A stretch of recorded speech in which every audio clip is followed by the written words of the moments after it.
오늘 함께 나눌 하나님의 말씀은 히브리서 3장 말씀입니다. 이 새벽에 나오신 사랑하는 성도 여러분들의 삶 가운데 오늘도 이번 한 주도 주님의 은혜가 충만하시길 축복합니다.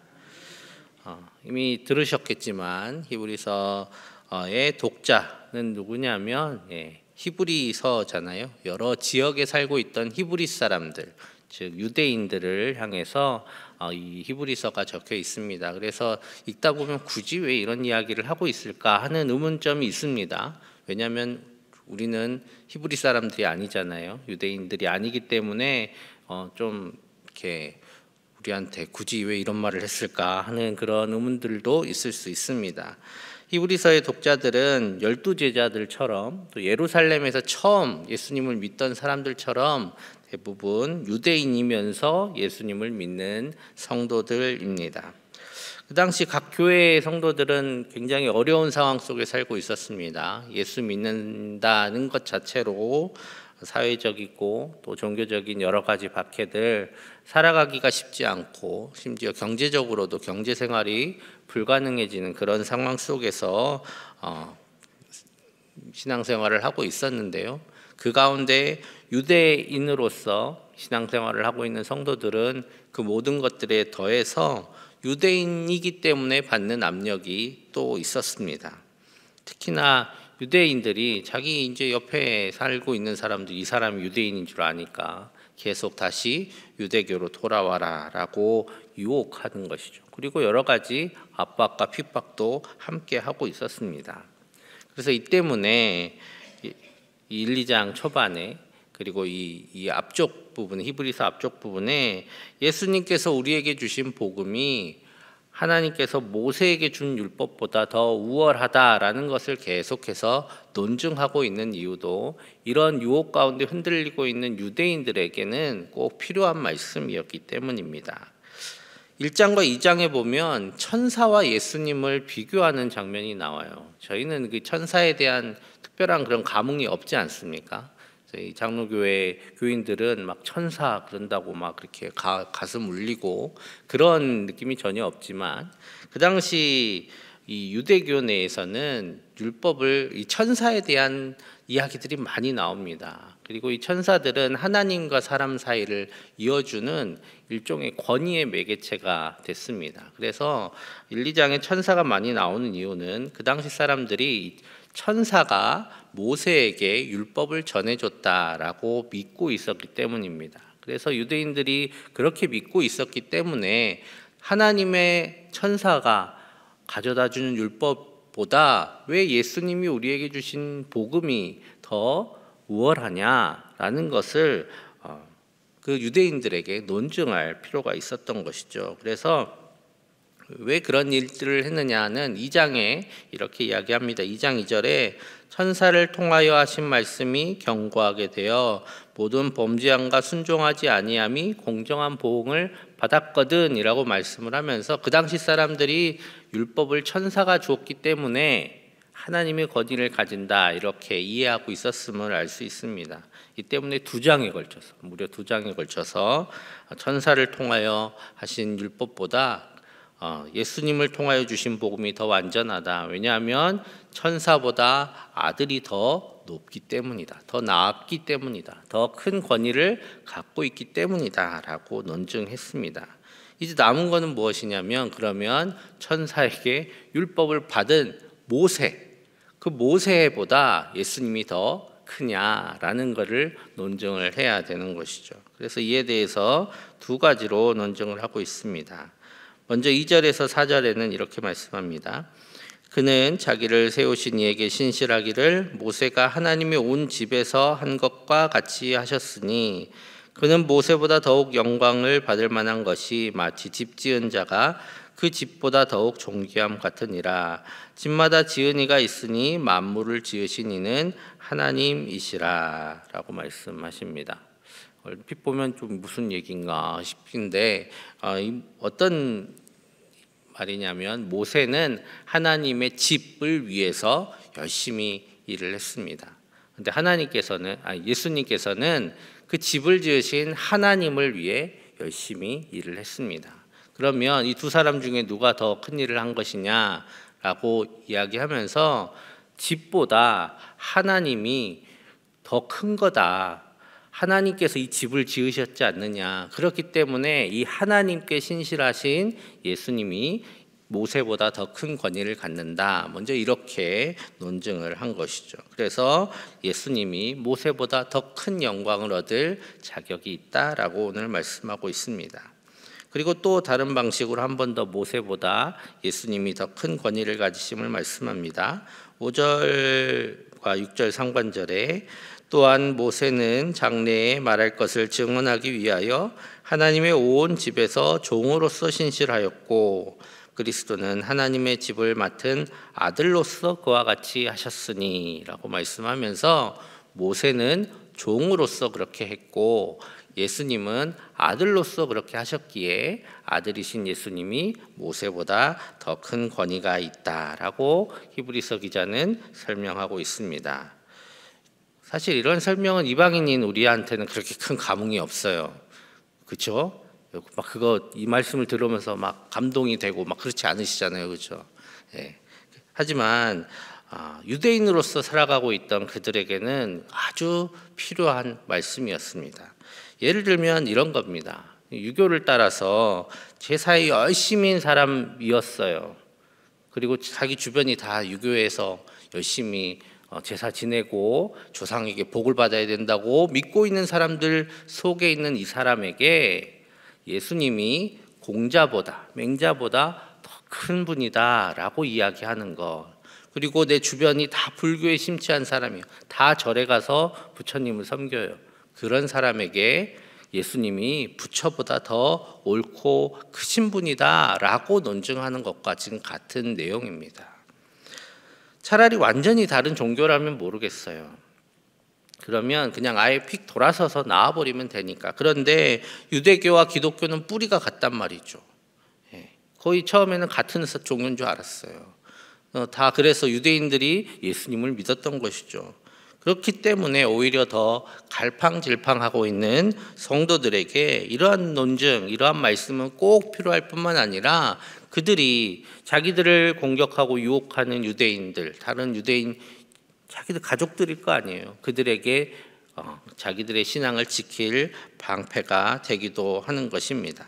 그래서 오늘 그렇게 여러 압력으로 흔들리고 있는 성도들에게 이렇게 권면합니다. 6절 말씀 우리 같이 읽겠습니다. 그리스도는 하나님의 집을 맡은 아들로서 그와 같이 하셨으니 우리가 소망의 확신과 자랑을 끝까지 굳게 잡고 있으면 우리는 그의 집이라. 아멘. 오늘 말씀대로 이 예수님이 우리의 소망의 확신이자 우리의 자랑이다라는 것입니다. 그것을 굳게 잡고 있으면 우리는 그의 집이다. 우리가 예수님의 집이 된다라고 오늘 말씀하고 있습니다. 오늘 말씀대로 믿음 안에서 살아야 하는 이유는 예수님께서 맡은 집이 바로 우리이기 때문입니다. 그래서 믿음 흔들리지 말고 끝까지 예수님의 집으로서 살아가는 우리 되기를 축복합니다. 오늘 히브리서 기자는 유대인 성도들에게 여러 가지 권면을 계속합니다. 흔들리면 안 돼요 라고 계속 권면을 하는 과정이 있습니다. 13절 14절을 제가 읽겠습니다. 오직 오늘이라 일컫는 동안에 매일 피차 권면하여 너희 중에 누구든지 죄의 유혹으로 완고하게 되지 않도록 하라. 우리가 시작할 때 확신한 것을 끝까지 견고히 잡고 있으면 그리스도와 함께 참여한 자가 되리라 라고 말씀하십니다. 여기서 죄의 유혹이다 그런 것은 단순한 죄가 아닙니다. 여러분 유대인들은 죄 지을 걱정을 안 하고 살아도 돼요. 유대인들처럼 살면 죄 짓기가 쉽지가 않습니다.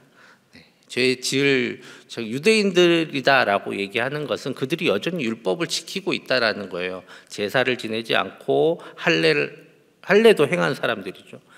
자기들은 유대인으로서 예수님을 지금 믿고 있기 때문에 율법도 다 지키고 있는 거예요. 그렇기 때문에 우리가 일상적으로 이야기하는 그 죄를 이야기하는 것이 아니라 바로 다시 유대교로 돌아가는 것을 지금 죄다라고 이야기하고 있는 것입니다. 그래서 15절 16절에 이렇게 말씀합니다. 성경에 일렀으되 오늘 너희가 그의 음성을 듣거든 경노하시게 하던 것 같이 너희 마음을 완고하게 하지 말라 하였으니 듣고 경노하시게 하던 자가 누구냐? 모세를 따라 애굽에서 나온 모든 사람이 아니냐라고 말씀하면서 하나님을 화나게 했던 사람이 누구냐? 유대인들이다. 이스라엘 백성들이다. 다른 이방인들이 아니라 유대인들이, 이스라엘 백성들이 하나님을 화나게 했었다. 그들이 옳은 게 아니라 하나님을 지금까지 화나게 하고 힘들게 하고 경노하게 했던 사람들이 바로 우리 민족들이다. 유대인들이다. 그러니 그들이 하는 말이 꼭 옳다 생각하지 말아라 라고 오늘 계속 이야기하고 있습니다. 하나님을 말씀을 따르지 않았던 사람들이 이스라엘 백성이라고 계속 말씀하시면서 또다시 모세를 따르는 유대인들이 그러는 것처럼 하나님의 말씀이신 예수님을 거부하고 그래서 또다시 하나님을 경노하게 하는 자가 되지 말아라 라고 오늘 말씀합니다. 정말 얼마나 유대인들이 힘든 상황에 있는지 알고 있기 때문에 이렇게 여러 가지로 권면하는 것이죠. 쉽지 않은 상황입니다. 어떤 느낌이냐면 우리나라에는 그래도 이런 경험들이 있어요. 전통 유교 집안 종갓집 첫째 며느리가 예수님을 믿었어요. 제사를 안 지내겠다고 했어요. 어떤 압력이 그에게 가해질지 대충 상상이 되시잖아요. 지금 유대인들이 이런 느낌 가운데 살아가고 있습니다. 매일같이 멀리 떠날 수도 없어요. 주변이 다 자기 가족들이 유대인들이에요. 그런 사람들이 매일같이 찾아와서 얼굴 볼 때마다 이야기를 하는 거죠. 그런 많은 회유와 협박과 박해가 있지 않겠습니까? 그런 상황 속에 있는 성도들이었기 때문에 오늘 히브리서 기자는 왜 이렇게까지 이야기하지 할 정도로 이들을 위해서 그들의 신앙을 지키기 위해서 권면하고 있습니다. 참 힘든 상황이겠죠. 이런 상황에 어떻게 그러면 이 신앙을 끝까지 지켜갈 수 있을까? 오늘 13절을 통해서 그 신앙을 지킬 힘이 여기 있음을 말씀하고 있습니다. 우리 13절은 같이 읽겠습니다. 오직 오늘이라 일컫는 동안에 매일 피차 권면하여 너희 중에 누구든지 죄의 유혹으로 완고하게 되지 않도록 하라. 아멘. 히브리서 기자가 하나님의 말씀을 하나님을 대신해서 이렇게 권면합니다. 매일매일 오늘이라 일컫는 동안에 매일매일 서로 피차 권면해서 서로 마음을 모으고 서로 격려하고 서로 힘을 내자 해서 죄의 유혹으로 완고하게 되지 않도록, 쉽게 말하면 다시 옛 유대교로 돌아가지 않도록 마음을 모아 서로의 신앙을 지켜가라 라고 말씀하고 계십니다. 사실 우리한테는 이렇게 큰 박해는 없을 거예요. 아직도 혹시 시댁이나 누군가한테 예수님 믿지 말아라 라고 이렇게 압박을 받고 계신 분 계신가요? 옛날에는 새벽 예배에 주로 그런 분들이 많이 오셨어요. 맨날 우시고 그렇게 가셨지만 요즘은 오히려 반대로 우리의 신앙이 무너지고 있습니다. 많은 박해가 아니라 오히려 편안함과 안락함, 수많은 즐길거리, 놀거리들이 너무 많아서 우리의 신앙이 늘어지고 그래서 해체되어 가고 있는 상황입니다. 이를 위해서도 우리가 서로 권면하고 우리의 믿음이 해이해지지 않도록 서로 도울 때 믿음 안에서 굳게 서갈 수 있게 될 줄 믿습니다. 우리 교회가 서로를 위해 기도하고 믿음의 잔소리가 아니라 믿음의 권면으로 함께 섬겨나가는 아름다운 교회가 되기를 간절히 축복합니다. 이렇게 기도하겠습니다. 이 시간 기도하실 때 유대인 성도들이 모세와 율법의 건의 앞에서 믿음을 잃지 않도록 권면받았던 것처럼 오늘 우리도 세상의 유혹과 평안함 속에서 믿음을 지켜나갈 수 있도록 서로 권면하는 우리가 되게 해달라고 기도해 주시고 우리 교회가 믿음의 권면과 사랑의 돌봄으로 서로를 세워가는 공동체가 될 수 있게 해달라고 위해서 기도하겠습니다. 그리고 정교인 부흥회가 또 다가오고 있습니다. 많은 성도들이 함께 믿음을 세워나가는 복된 시간 되게 해달라고 위해서 함께 기도하며 나아가겠습니다. 사랑의 아버지 하나님, 우리의 약한 믿음을 위해 우리 교회를 주심에 감사합니다. 우리가 어지러운 세상 속에서도 믿음을 붙잡고 끝까지 주님의 집에 거하는 주님의 자녀들 다 되게 하여 주옵소서. 세상의 안락함과 즐거움이 우리의 믿음을 해이하게 만들지 않게 하여 주시고 오히려 주님 안에서 날마다 새 힘을 얻게 하여 주옵소서. 또한 우리 교회가 서로 권면하여 믿음 안에 굳게 서는 공동체가 되게 하여 주시고 시험과 유혹 앞에서도 끝까지 주님과 함께하는 모든 성도들 다 되게 하여 주옵소서.